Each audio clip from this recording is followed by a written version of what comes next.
नमस्कार साथियों, कैसे हैं आप सब लोग। उम्मीद करता हूं आप सब लोग अच्छे होंगे।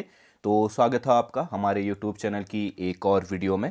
आज की वीडियो में हम बात करेंगे सामान्य हिंदी प्रैक्टिस सेट की, जिसका है आज भाग 28। और हिंदी प्रैक्टिस सेट हमारी आगामी परीक्षाओं की दृष्टि से बहुत ही महत्वपूर्ण है, क्योंकि उत्तराखंड की सभी परीक्षाओं में 20 से 30 नंबर की हिंदी अवश्य ही पूछी जाती है। तो बहुत ही महत्वपूर्ण हो जाता है हमारा हिंदी चैप्टर। तो चलिए वीडियो को शुरू करते हैं।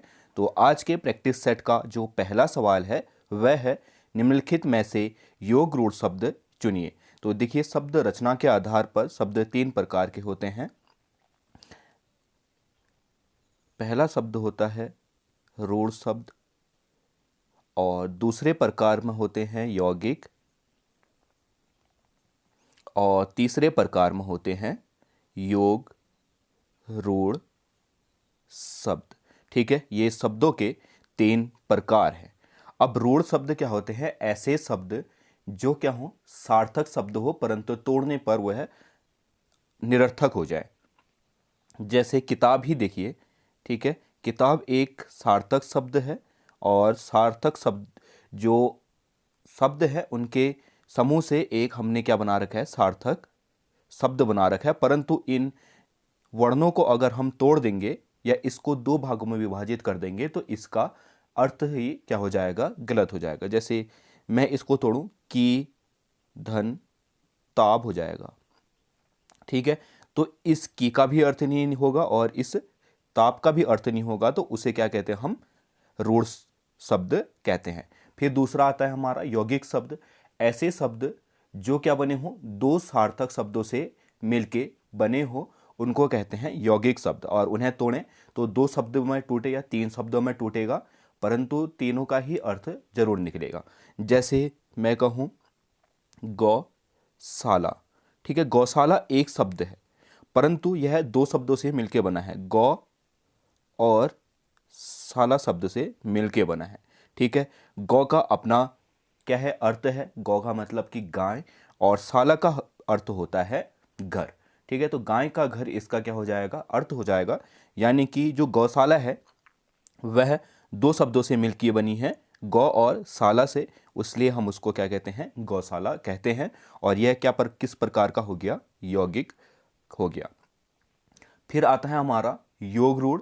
योग रूढ़ शब्द वह शब्द होते हैं जो रचना में तो क्या हमारे यौगिक होंगे, परंतु उनका एक प्रचलित अर्थ निकलेगा। ठीक है, बनने में कैसे होंगे, हमारा यौगिक होंगे, और परंतु उसका क्या होगा, एक अपना प्रचलित अर्थ होगा। और अगर उस प्रचलित अर्थ को हम तोड़ेंगे तो वह कैसा निकलेगा, रूढ़ निकलेगा। ठीक है, जैसे इसको समझिए, योग रूढ़ को मैंने कहा लंबोदर। ठीक है, लंबोदर। अब लंबा इसको तोड़ेंगे तो किस में अब टूटेगा, लंब प्लस उदर में। ठीक है, लंब का अपना अर्थ है और उदर का अपना अर्थ है। ठीक है, परंतु इसका जब हम अर्थ निकालेंगे, लंबोदर जो प्रचलित अर्थ है वह किसके लिए प्रयोग किया जाता है, गणेश के लिए। ठीक है, अब इस अर्थ का या जो प्रचलित अर्थ है गणेश, इसको हम तोड़ेंगे तो यह कैसा शब्द हो जाएगा, रूढ़ शब्द। परंतु पहले कैसा था, ये यौगिक। ठीक है, पहले कैसा था, यौगिक। और जब इसका अर्थ निकाला गया तो ये कैसा हो गया, रूढ़ शब्द हो गया। ऐसे ही को कहते हैं हम, योग और रूढ़ से मिलकर बना होता है, इसलिए इसको क्या कहते हैं, योग रूढ़ शब्द कहते हैं। ठीक है, तो हमने पहले वाले में यही ढूंढना है कि कौन सा शब्द योग रूढ़ है। किताब देखिए, हमारा क्या है, रूढ़ शब्द है। नमक, नमक धन ईन होगा,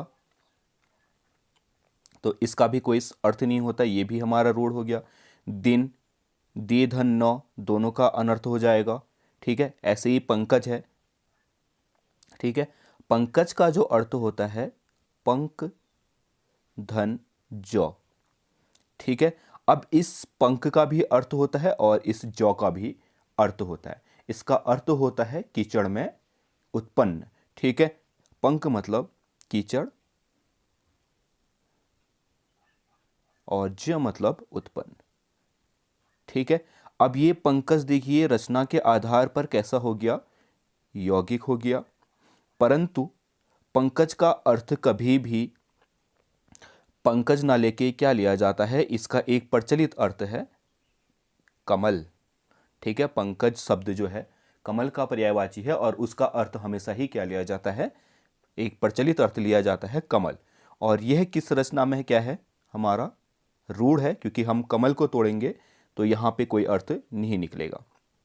कम धन लौ या कौ धन मल, ठीक है, तो दोनों का ही अर्थ नहीं होगा, तो ये कैसा शब्द हो जाएगा, योग रूढ़ शब्द हो जाएगा। तो पहले का जो सही आंसर है वह कौन सा है, ऑप्शन डी पंकज। अगला है निम्नलिखित शब्दों में से कौन सा शब्द तत्सम है।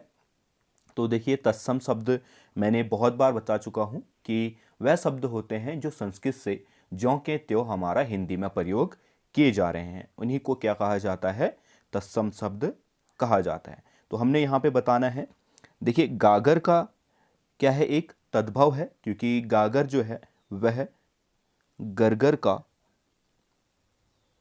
तद्भव रूप है। ठीक है, हिंदी में संस्कृत में गागर को क्या कहा जाता है, गरगर कहा जाता है, और गरगर का ही जो परिवर्तित रूप है या तद्भव रूप है वह क्या है, गागर है। गाय शब्द है, गाय का किसका तद्भव है, ये गौ का। ठीक है, गाय को जो संस्कृत है उसमें गौ कहा जाता है। ऐसे ही ग्रंथि शब्द जो है यह क्या है, हमारा तत्सम है। ग्रंथि जो है इसका तद्भव रूप होगा गांठ। ठीक है, गांठ शब्द जो है वह क्या है, तद्भव है, और ग्रंथि इसका क्या है, तत्सम है। ठीक है, तो यहां पे हमसे पूछा क्या गया है कि कौन सा शब्द तत्सम है, तो हमारा ऑप्शन सी ग्रंथि सही हो जाएगा। यह एक तत्सम शब्द है, इसका तद्भव शब्द क्या है, गांठ। ऐसे ही गोरा शब्द है। ठीक है, तो गोरा का जो तत्सम या तद्भव रूप होगा, तत्सम रूप होगा, ये होगा गौर। ठीक है, गोरा का, इन चीज़ों को आप नोट कीजिएगा, तत्सम शब्द क्या होगा, गौर होगा, और दूसरे का सही आंसर हमारा ग्रंथि, इसका तद्भव शब्द होता है गांठ। फिर है विपजाल का सही संधि विच्छेद कीजिए। तो विपजाल का सही संधि विच्छेद जो होगा वह होगा विपत धन जाल। कभी भी संधि विच्छेद करते समय एक चीज़ों का हमेशा आप लोग ध्यान रखिएगा कि इसके क्या हों, अधिकतर में सार्थक टुकड़े होते हैं। ठीक है, तो विपत धन जाल जो है वह सही होगा, और यह कैसी संधि होगी, व्यंजन संधि होगी, संधि के प्रकार में, क्योंकि अंतिम शब्द जो है वह किस में है, व्यंजन में, और जहां पे भी पहले शब्द का अंत किस में हो, व्यंजन में हो, वह क्या होता है, हमारा व्यंजन संधि होता है। फिर है अगला, निम्नलिखित में से मदिरा का पर्यायवाची नहीं है। तो मदिरा के पर्यायवाची हमने बताने हैं कि इनमें से कौन सा नहीं है। इसके ऑप्शन है मादक, हाला, मय, वारुणी। तो मादक जो है, मदिरा जो है, इसके पर्यायवाची होते हैं हाला, आसव। ठीक है, हाला, आसव, मधु, मध्य, वारुणी, मय, शराब, मद। ठीक है, ये सब किसके पर्यायवाची हैं, ये तीनों ही हमारे मदिरा के पर्यायवाची हैं। जो पर्यायवाची नहीं है वह है हमारा मादक। जो मादक शब्द है यह मुख्यतः हमारा या तो आम का पर्यायवाची होता है, आम, रसाल, रसब। ठीक है, या फिर ये हमारा किसका होता है, नशे का पर्यायवाची होता है।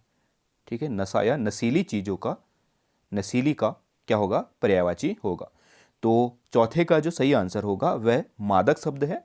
मादक जो है मदिरा का पर्यायवाची नहीं है। अगला सवाल है, सरकार शब्द किस भाषा का है। तो देखिए भाषा जो हिंदी है उसमें बहुत सी भाषाओं का प्रभाव पड़ा है, वह विदेश से आने वाली बहुत सारी भाषाएं हम अभी भी हिंदी भाषा में प्रयोग करते हैं।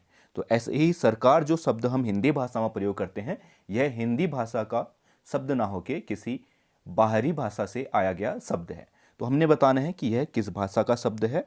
इसके ऑप्शन है तुर्की, अरबी, फारसी और हिंदी।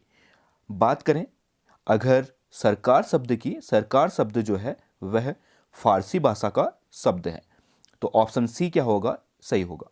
अगला सवाल है कारक के कितने भेद होते हैं, तो इसके ऑप्शन है 7, 8, 6, 4। अगर बात करें कारक की तो बहुत ही इंपॉर्टेंट हमारा टॉपिक है हिंदी में। तो कारकों की संख्या जो होती है वह होती है हमारा 8। ठीक है, अब कौन कौन से होते हैं, सबसे पहले आ जाता है हमारा कर्ता कारक, जिसका कारक चिन्ह होता है ने। ठीक है, फिर दूसरा आ जाता है हमारा कर्म कारक, जिसका कारक चिन्ह होता है को। तीसरा आ जाता है हमारा करण कारक,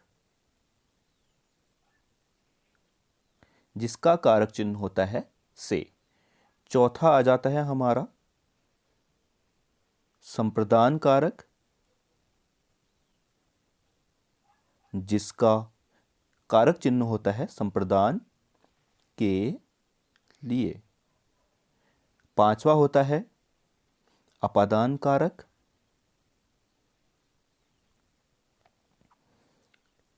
ठीक है, जिसका कारक चिन्ह होता है कर्ता ने कर्म को करण से संप्रदान के लिए अपादान से। ठीक है, छठवा होता है हमारा संबंध कारक, जिसका कारक चिन्ह होता है काके की, का, के, की और रा, रे, रे। ठीक, सातवां होता है हमारा अधिकरण कारक, जिसका कारक चिन्ह होता है अधिकरण में, पर, पे। और अंतिम होता है हमारा संबोधन कारक, जहां पे भी हर्ष, उल्लास, आश्चर्य जैसी स्थितियां उत्पन्न होती है वह क्या होता है हमारा संबोधन होता है। और इसके कारक चिन्ह होते हैं हे, अरे, ओ। ठीक है, तो ये क्या है हमारे कारकों के 8 भेद हैं। इन चीज़ों को आप लोग नोट कीजिएगा। ठीक है, और इसके बारे में हम कभी डिटेल से बात करेंगे। तो यहाँ पे हमसे सीधा सा सवाल पूछा था कारक के कितने भेद होते हैं, तो ऑप्शन बी 8 क्या हो जाएगा, सही हो जाएगा। अगला सवाल है तू डाल डाल मैं पात पात लोकोक्ति का अर्थ बताइए। तो इसके ऑप्शन है दोनों विद्वान, दोनों तत्वज्ञ और दोनों मूर्ख, दोनों चालाक। तो इसका जो सही आंसर होगा ऑप्शन के हिसाब से वह होगा दोनों चालाक।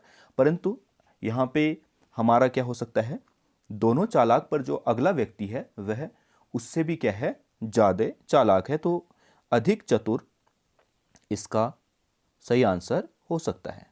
ठीक है, अधिक चतुर भी इसका सही आंसर हो सकता है कि जो दूसरा व्यक्ति है या किसी और से अधिक चतुर होना क्या है, इसका सही आंसर भी है।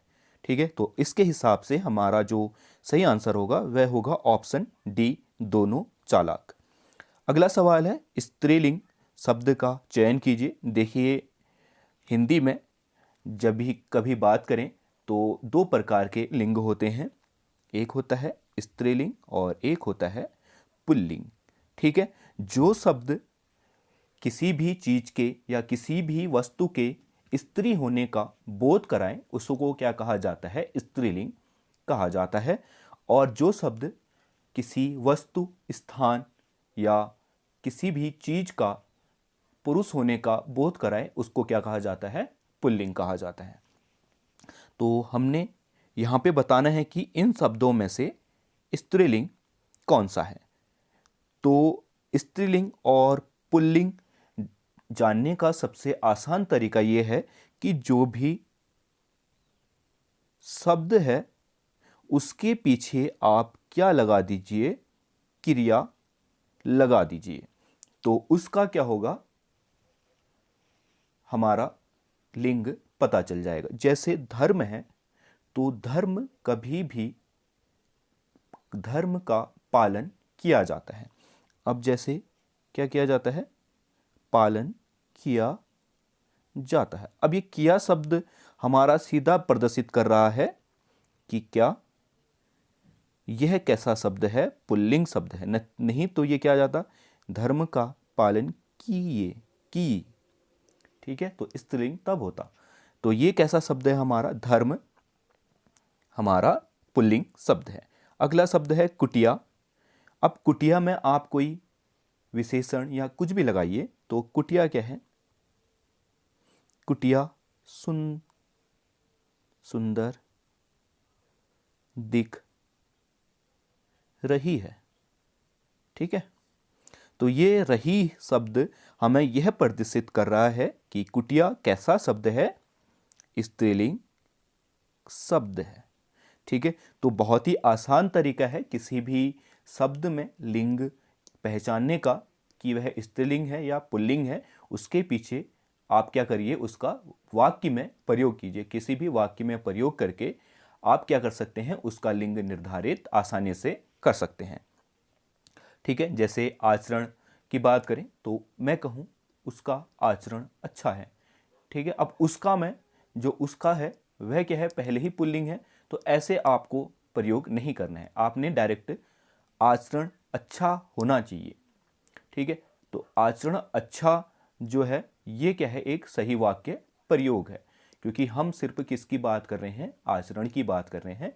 तो आपको वाक्य प्रयोग करते समय ध्यान देना होगा कि जैसे मैं कहूँ राम का आचरण अच्छा है।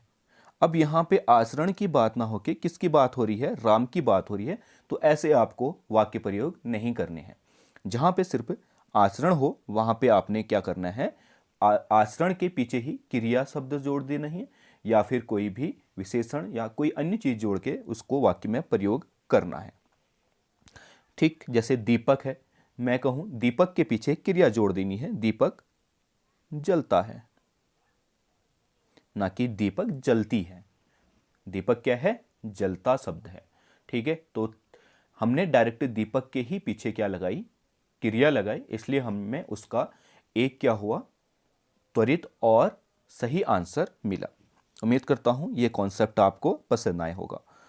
फिर है अगला, निराला जी द्वारा रचित अप्सरा किस विधा की रचना है।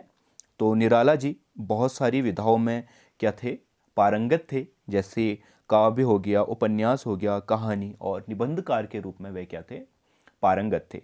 तो हमने बताना है उनकी एक रचना है अप्सरा, तो इसका हमने बताना है कि वह किस विधा की रचना थी। तो अप्सरा जो विधा थी वह थी उपन्यास, ठीक है। तो निराला जी का एक उपन्यास है, वह क्या है, अप्सरा है। इस तरीके से सवाल हमेशा पूछे जाते हैं। अगला सवाल है, निम्नलिखित में से भागवत का हिंदी और फारसी में अनुवाद किया था। तो देखिए भागवत क्या है, संस्कृत भाषा में लिखित हमारा ग्रंथ है। तो इसका हमने बताना है कि किसने या किस कवि ने इनमें से उसका अनुवाद जो है हिंदी और फारसी में किया। तो इसके ऑप्शन है कबीरदास, सूरदास, तुलसीदास और रसखान। तो बात करें अगर भागवत के हिंदी अनुवाद की, तो इसका हिंदी अनुवाद किया था रसखान ने। और रसखान जो है हमारा सगुण कृष्ण भक्ति के क्या हैं, कवि हैं। कभी पूछता है कि क्या रसखान किस भक्ति के कवि थे, तो ये क्या थे, सगुण कृष्ण भक्ति के कवि थे। और अगर बात करें इनकी प्रमुख रचनाओं की, तो प्रेम